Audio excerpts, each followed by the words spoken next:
Notre prochain invité, c'est M. Louis Latulippe, qui est président de la Société d'horticulture et d'écologie de la MRC de Montmagny. M. Latulippe, bonjour. Oui, bonjour, M. Montmagny, bonjour. Comment allez-vous? Ça va très bien, ça va très bien. Ça fait quelques émissions qu'on a le plaisir de faire ensemble. C'est agréable, toujours un beau défi. Hein? Mais M. Latulippe, il y en a une, entre autres, d'ailleurs. Oui. J'en reparle à l'occasion de cette célèbre carte de crédit. Là. Oui. Rappelons que vous nous aviez mentionné lors d'une chronique qu'on avait fait ensemble. Oui. Qu'on mange l'équivalent d'une carte de crédit en plastique par jour. Par semaine. Une carte de crédit par semaine. Ah bon, j'avais compris par jour. C'est 5 grammes de plastique. Ça me rassure. Oui, 5 grammes de plastique. Mais quand même. non, c'est quand même très significatif. Peut-être rappeler, là, cette histoire de carte de crédit, c'est la pollution, c'est la plastique. C'est la pollution plastique qui est omniprésente un peu partout. Il y a des nanoparticules dans l'air, dans l'eau, dans le sol, dans les aliments et tout ça. Puis, toutes ces microparticules-là qu'on absorbe à chaque jour, bien, on a l'équivalent d'une carte de crédit chaque semaine.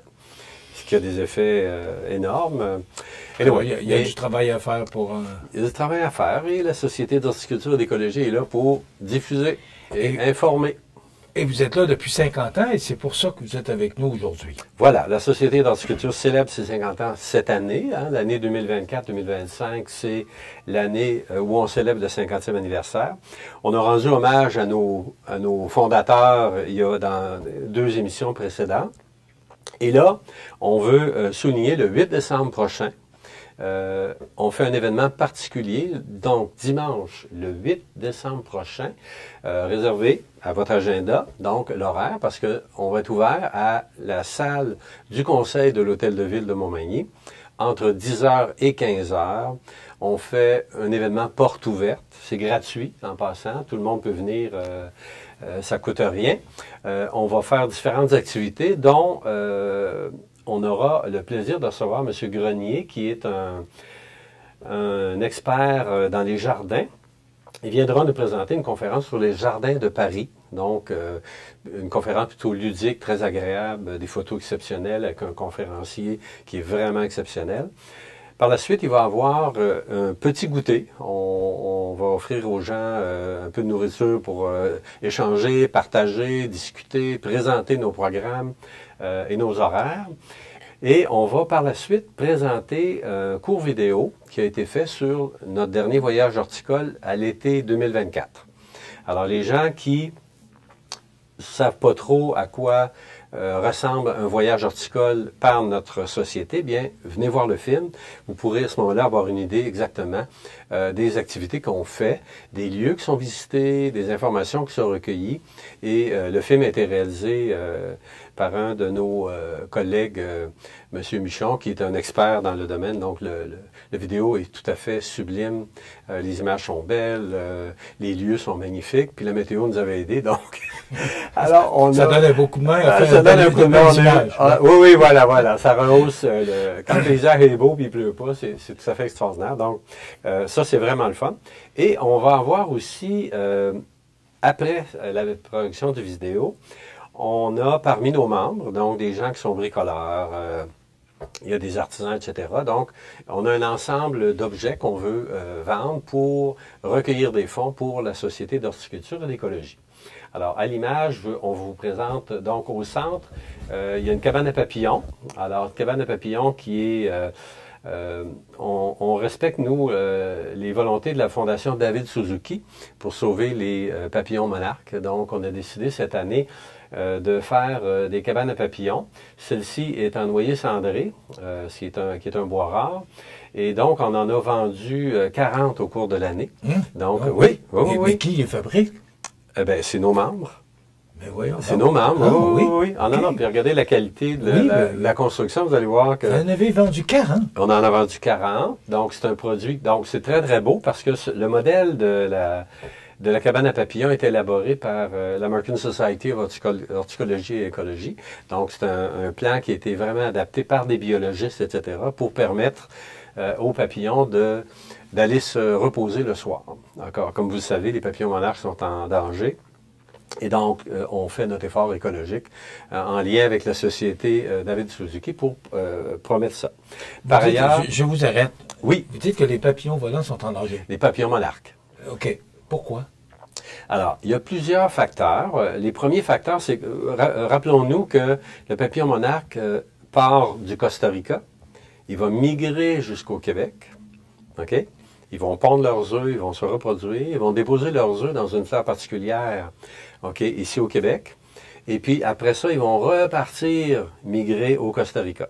Alors, cette distance-là, OK, est énorme, plus de 2500 km à parcourir par un papillon, je peux vous dire, c'est extraordinaire. 2500 km pour un papillon. Et donc, les lieux ont été perturbés. L'utilisation abusive des pesticides fait que les papillons sont très en danger. Les papillons sont dévorés par certains oiseaux sur le parcours. Il y a toutes sortes de facteurs autres qui font que la population... 90% des papillons monarques sont disparus depuis 30 ans. Alors donc, il faut faire des efforts pour les valoriser, les aider, les supporter. Et notre communauté, ici au Québec, on valorise un peu le retour des papillons monarques parce qu'ils ont un rôle essentiel sur le plan écologique. Mais cette cabane, Oui. Est-ce que ça les empêche de lutter contre les prédateurs? Ou... Oui, exactement. Alors, sur l'image qu'on nous présentait, on voit que il y a des fentes verticales, très peu larges. Ils ont 1,5 pouce de large. Alors, le papillon s'appuie sur la base, plie ses ailes, entre dans la cabane, va s'accrocher. À l'intérieur, on a mis de l'écorce d'arbres. Ils vont s'appuyer là pour dormir le soir. Une cabane comme celle-ci peut accueillir 150 à 200 papillons. OK? Oh, ouais. Alors, donc, on permet de sauver énormément de papillons. Puis, autour de la cabane, on peut installer des fleurs de l'asclépiade. Alors, à la société, comme je dis, avec notre accord avec la Fondation David Suzuki, on peut donner des graines aussi de l'asclépiade.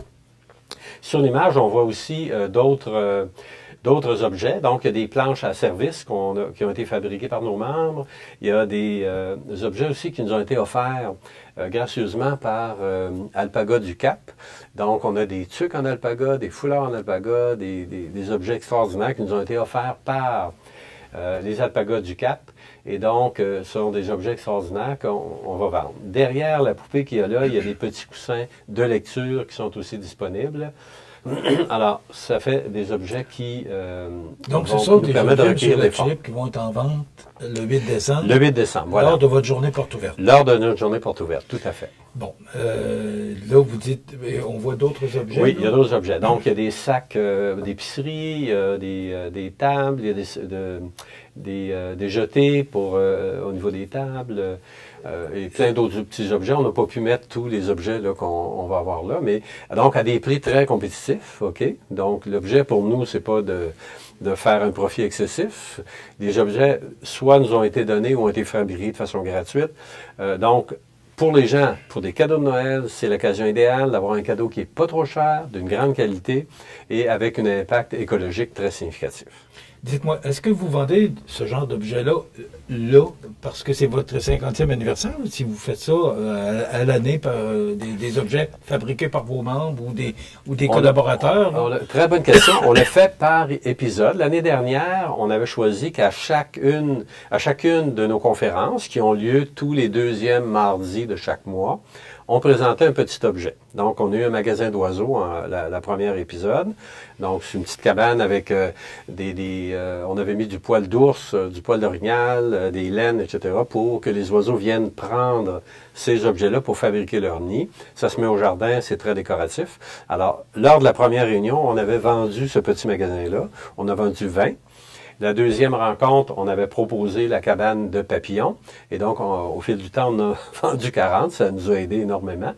Et par la suite, on est entré, après ça, on a vérifié avec nos membres quel type d'objet ou quel type de produits on pourrait proposer pour unir à la fois l'écologie et l'horticulture et permettre aux membres d'être heureux d'acheter ces biens-là et d'aider la société d'horticulture.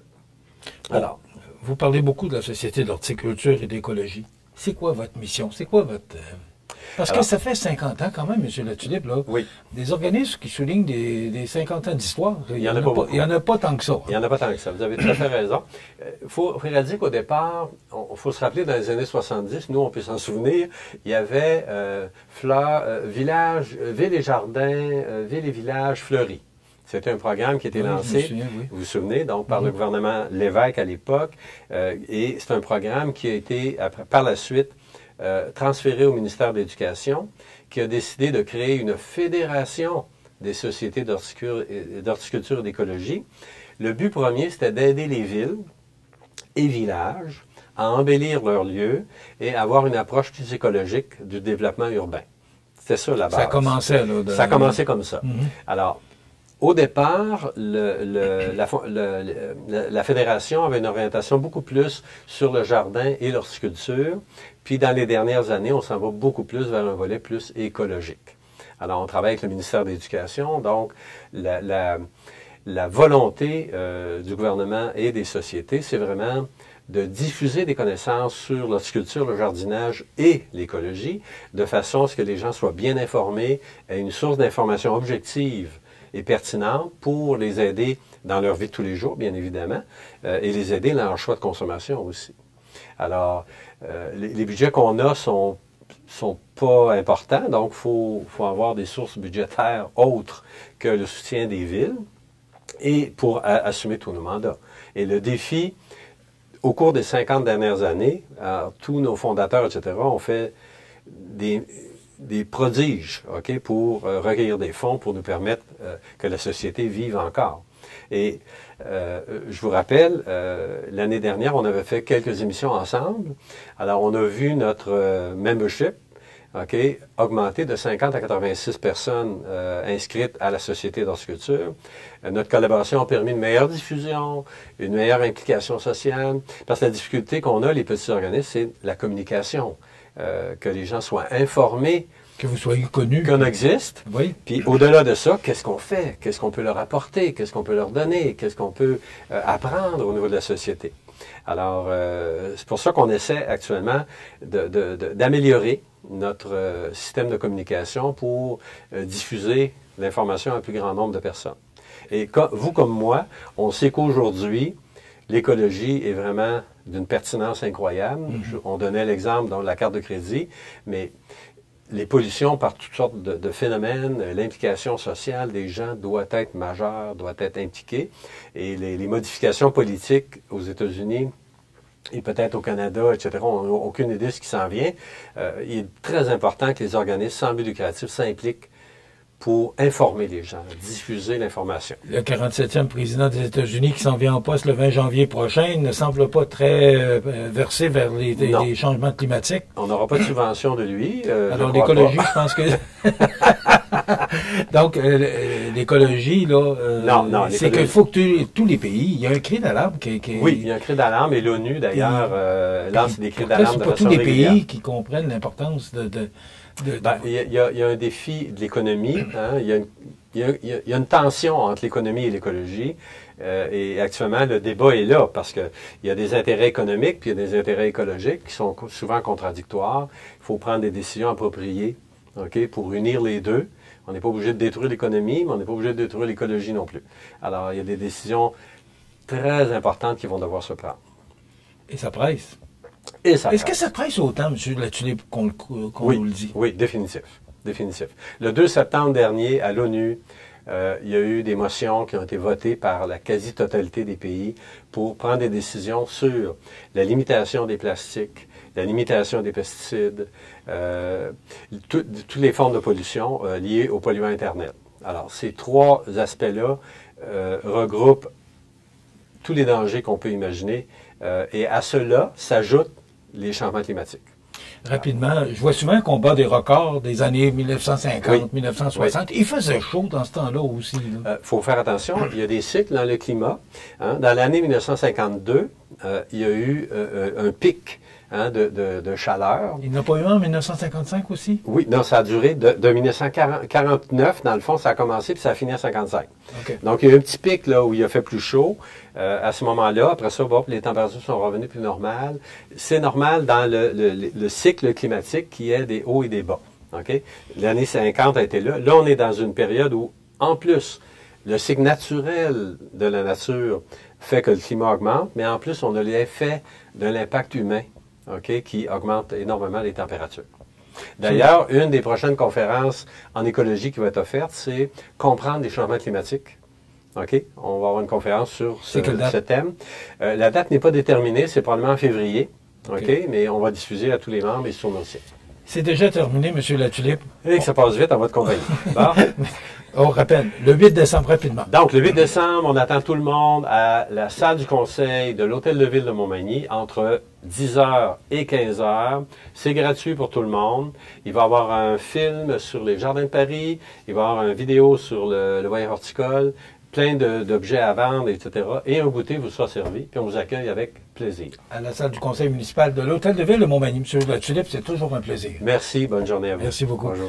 M. Louis Latulippe, qui est président de la Société d'horticulture et écologie de la MRC de Montmagny.